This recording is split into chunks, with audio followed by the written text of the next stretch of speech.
सुप्रभात बेटा। आरकेपी ऑनलाइन कक्षा में आपका स्वागत है। संस्कृत की कक्षा में आज हम करेंगे मुनि शब्द रूप। क्या करेंगे? मुनि शब्द रूप। मुनि का अर्थ होता है ऋषि, योगी, महात्मा इत्यादि। अब ये मुनि शब्द रूप कैसा है? इकारांत। इकारांत का अर्थ होता है ई अंत में है जिसके। इकारांत का क्या अर्थ है? ई अंत में है जिसके। तो जितने भी इकारांत शब्द हैं वो सभी मुनि की तरह ही चलेंगे। कैसे? जिस प्रकार से मुनि शब्द रूप हमारा ये चला है उसी प्रकार से चलेंगे। और इसमें कौन कौन से आएंगे? जैसे रवि, कपि,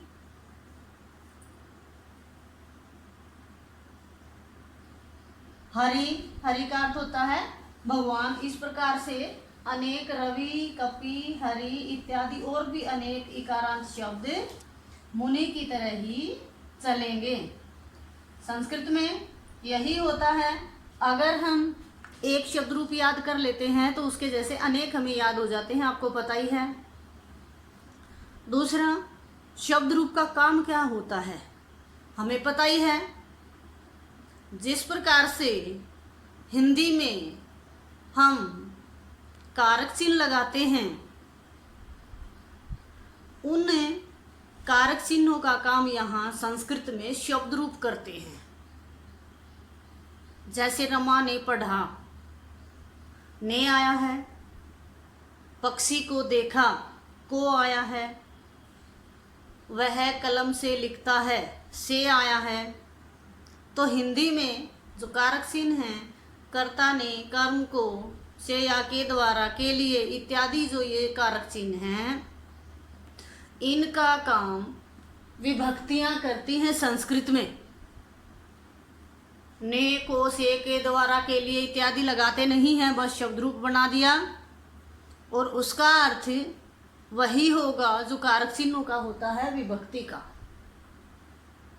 तो जितने कारक चिन्ह होते हैं हिंदी में, उतनी ही संस्कृत में कारक विभक्तियां होती हैं। प्रथमा विभक्ति कर्ता कारक का काम करती है, द्वितीया कर्म कारक का, तृतीया कर्ण कारक का, और वही कारक चिन्ह इन विभक्तियों में लगा दिए जाते हैं। तो अगर हम अब इस शब्द रूप का हिंदी अनुवाद करेंगे तो मैं अच्छे से समझ में आएगा। जैसे विभक्तियां हैं, कितनी हैं? 7 विभक्ति और 8वां संबोधन। उसके बाद संस्कृत में हमें पता है 3 वचन है, एक वचन, द्विवचन, बहुवचन। अब है प्रथमा विभक्ति। क्या है? मुनि ही, मुनि, मुनिय। मुनि ही विसर्ग है तो है की आवाज आए, मुनि ही, मुनि, मुनिय। इसका अर्थ क्या हो गया? मुनि ने, 2 मुनियों ने और अनेक मुनियों ने। मुनि ने, 2 मुनियों ने और अनेक मुनियों ने। द्वितीय विभक्ति है, किसका काम करेगी? कर्म कारक का। को कारक चिन्ह लगा देंगे हम अनुवाद करते टाइम। मुनि, मुनि को, मुनि, 2 मुनियों को, मुनि, अनेक मुनियों को। अगर आप देखते जाओगे तो मुनि ई की मात्रा हर्षव ई ही रहेगी। जहां दीर्घ ई होगी वहां निशान लगाएं, लेकिन सारे के सारे पाठ में हर्षव ई ही है, दीर्घ है ही नहीं। यहां जाकर संबोधन में मिलेगी आपको एक बार बस। तो मात्रा गलत नहीं करोगे। आगे है तृतीया में मुनि ना, मुनि से या के द्वारा, मुनिभ्याम, 2 मुनियों से या के द्वारा, मुनिभि, अनेक मुनियों से या अनेक मुनियों के द्वारा। आगे है चतुर्थी विभक्ति में है मुनिये। मुनि के लिए चतुर्थी विभक्ति का कारक चिन्ह क्या होता है? के लिए। तो पूरे के पूरे तीनों, इसमें तीनों जो वचन हैं क्या आएगा? के लिए, के लिए, के लिए। चतुर्थी विभक्ति में चतुर्थी विभक्ति में कौन सा कारक है? संप्रदान। कौन सा कारक है? संप्रदान कारक।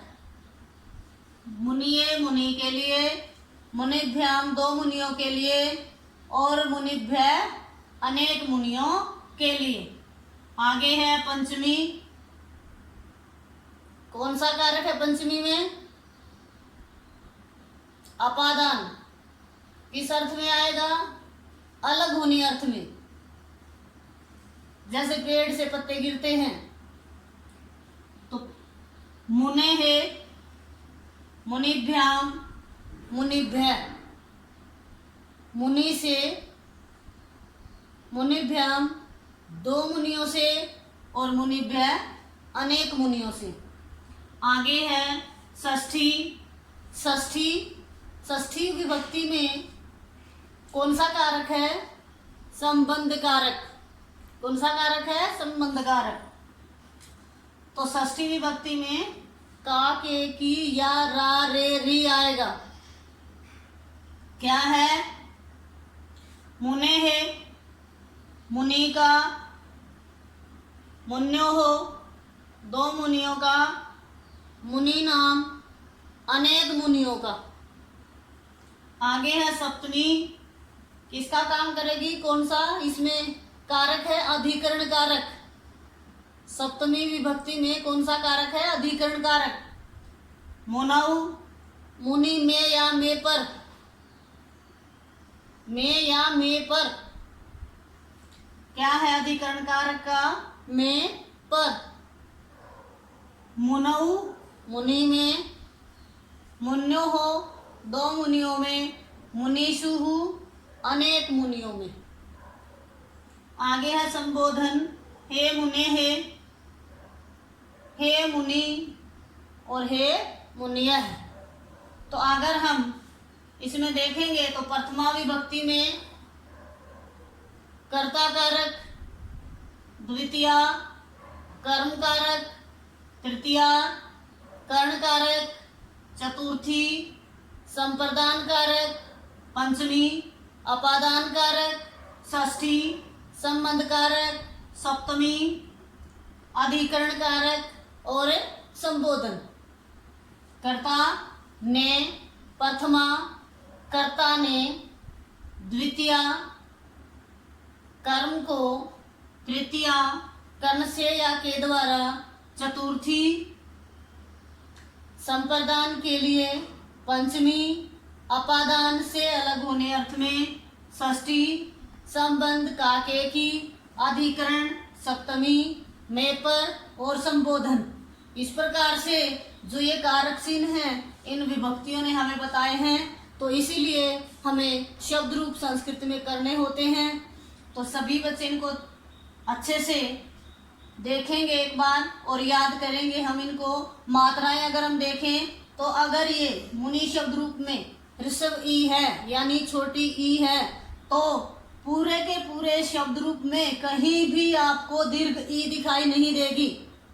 यहाँ सिर्फ द्वितीया जो है संबोधन का, यहाँ अगर हम आएंगे संबोधन में तो जो द्विवचन है संबोधन के द्विवचन में सिर्फ एक जगह दीर्घ ई है, हर जगह नहीं। तो पूरे के पूरे शब्द में शब्द रूप में ऋषभ ई ही आई है। तो ये मुनि शब्द रूप इकारांत हमारा हो गया। धन्यवाद।